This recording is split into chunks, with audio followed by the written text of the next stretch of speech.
Hey, what's going on, Tamers? Welcome back and Happy New Year. I guess break time's over, I should probably put this down.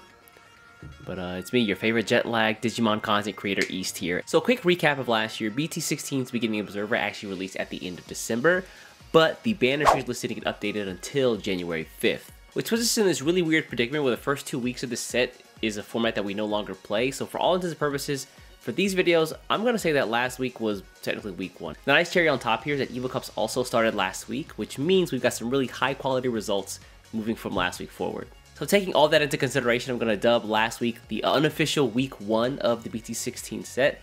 So for the first time in 2024, let's take a look at some event results, a couple of key takeaways, and a close look at some of the decks that topped over the course of the past week.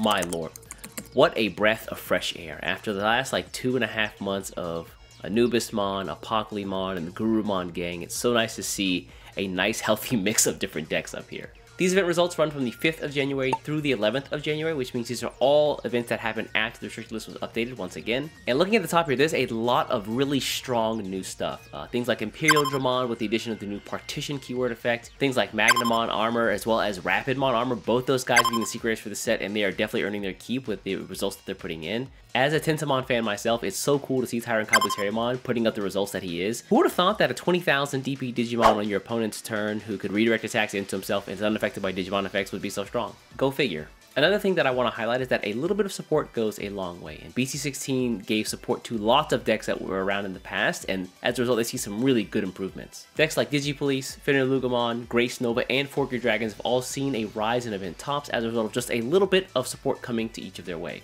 Also, Mirage Galgamon players, you guys are no longer allowed to complain about Bukamon getting hit to 1 because now you have a Galgamon who has jamming and inheritance. The last thing I want to touch on is that while it's not obvious by looking at the results here, the new Ukamon card introduced in Beginning Observer is a fantastic addition to almost any deck that you can splash him into. Paying the 1 memory up front to evolve him in Raising and then the following turn pull him out into the battle area so you can search cards and open another egg is a great way to keep tempo and dig through your deck for pretty much any deck out there. Just generically good card. I think the more that we look at decks from the set, we're going to see him across the board just because he's such a good splashable card in anything out there.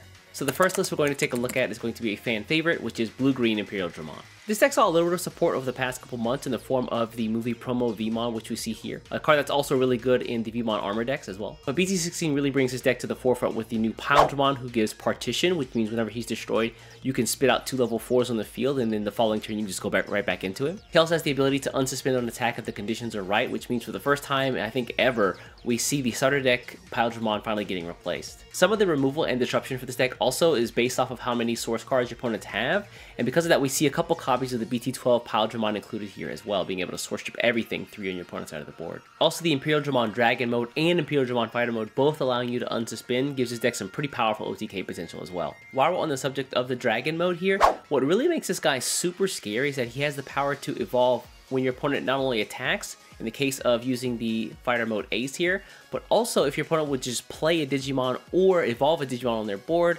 he can also evolve as a result. That makes changing the board state with him around or attacking into him really scary. In the case of things like the Fighter mode Ace here, which can just remove something off board with less sources, or the BT12 Imperial Dramon, who can buff his DP by about 3,000, putting him out of range of a lot of cards. The deck gains a lot of memory efficiency not only off of its Digimon in the case of the XVmon here and the Stingmons, but also off of its Tamers. We've got the old Davis here for search, and he's a 3 memory setter, as well as the BT12 Davis, who, while it is a bit cheaper, does give you that 1 memory every single turn if you got a free trade on the board. And then also the new BT16 Davis and Kin, who allow you to essentially every single turn play a level 3 for free. While on the subject of playing Digimon for free, this deck also runs 2 copies of the Invincible Dragon Insect Fusion or Formation, one of the two. The translation is kind of wonky here, which essentially allows you to play level 4 for free and then immediately Jogress. This is really useful if you've only got 1 level 4 on the board and playing another level 4 in your turn, you couldn't Jogress at the end of the turn off of like something like the Wormmon or Vmon effects. Also, one last little note here in that this Vmon you see on the bottom left side of the screen is actually just an alt art of the BT12 Vmon. He allows you to search on play, and then at the end of turn you can DNA Digivolve. So at the bottom end of this deck has always been pretty good. The new coat of paint that's been applied to the top end in the form of Pile Dramon, the Dragon mode Imperial Dramon, and the Fighter mode Imperial Dramon are all welcome additions. So the next deck that I want to take a close look at is going to be the new Rapidmon armor deck. And if you took my advice from the past and you bought 2 copies of the Terriermon Lopmon starter deck, then 90% of this deck is already built for you. While the starter deck Terriermon, Lopmon, Rapidmon, and St. Gargomon Ace are all fantastic cards, what really puts this deck over the top are the inclusions of the new Terriermon X Antibody, which lets you Digivolve at cost minus, and the new secret rare for the BT16 set, Rapidmon X Antibody.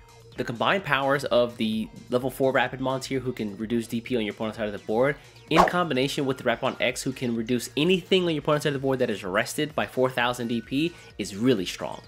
Not to mention that you always have the threat of the St. Gargomon Ace coming off the level 4 or the level 6. That combined with his ability to stop opponents from Digivolving is terrifying. Defensively, this deck has some pretty incredible staying power, but I love the additions of some of the offensive tech cards that this guy included. In this case being a couple copies of Lopmon to give one of your Digimon Alliance so they can swing for 2 in the case of the Rapidmon X. And the addition of the Kenan Davis Tamer, which allows you to swing with your Rapidmon on board and then Digivolve into Rapidmon X and then unsuspend him. After personally playtesting this deck for a bit, I love the flexibility in being able to go from level 4 to level 6 and the usefulness of all the effects in the deck. Everything from the D-Digivolve from the level 5 to the DP minus on Rested Digimon from the X Antibody and the stickiness of the Rapidmons and defensive power of the St. Gargomon Ace. If you're a longtime fan of Terriermon and you've been looking for a deck that really makes him shine, well then look no further. So the last deck that I want to take a look at today is going to be Fenriloogamon, and that's because this deck got a couple of support cards in the form of the new Solugamon that you see here. Not pictured as the Hellugamon, but probably the older Hellugamon from BT14 is a bit better. But a really surprising addition to this deck is the inclusion of Denobimon. Now this is a really neat little tech with the addition of the Sethmon. The idea here is actually pretty neat. It's a twist on the original way that Fenriloogamon plays, in that once you get your Fenriloogamon out and he attacks and you use Alliance and then you unsuspend him and he attacks again and uses Alliance again, you have 2 rested Digimon on board, and because most of this deck is red-purple, you can take advantage of the BT16 Dinobimon. So you can use the 2 rested purple Digimon to DNA Digivolve into a Dinobimon. Dinobimon can pull a level 5 or lower free trait back from the trash, in this case being the Sethmon or another Dinobimon that you might have put there before, and then you can give a Digimon on the board Rush. So this gives you 2 more attacks, one off of the Dinobimon DNA Digivolve, and then one off of the Digimon that he gives Rush on the board that he brings back. In the past, we've seen this deck do something similar using Chimeramon, however, Dinobimon bringing back another Digimon gives you 1 more attack for that true OTK potential. I'm gonna sound like a broken record from what I said a couple minutes before, but Ukomon is a great splashable card because it lets you search through the deck and hatch another egg so you can keep tempo for the following turn. And with a deck like Fenriloogamon, on top of the analog boys you already run, the Ukomon is a welcome addition. Honestly, it's been a while since we've seen cards like a Delicate Plan, but just the 1-up here is actually, I think, welcome. How many times have you been in a really good position and then you make a security check and it's like a training card or memory boost and your opponent has memory for the following turn to make a comeback? Delicate Plan stops that, and honestly, I like that idea. Finally, it's a little hard to see here because of the glare, but this is 4 copies of the purple Wisdom Training card. It's 2024, we have professional level cameras in our pockets, and we somehow cannot manage to take a top-down photo. I don't understand. So if you're a Fenriloogamon fan, going into the BT16 set, the new Solugamon with the addition of Denobimon and Sethmon might be something to check out. And so that's going to wrap up our first week of BT16 events and our first video for 2024. Let me know what decks you guys are excited about or looking forward to trying when this deck drops over in the West, or if you're already playing what decks you're really excited about now. Anyway, I'm going to get out of here, start doing my first editing for 2024. Before you get out of here, do me a favor, hit the subscribe button, and I'll catch you in the next one. Take care.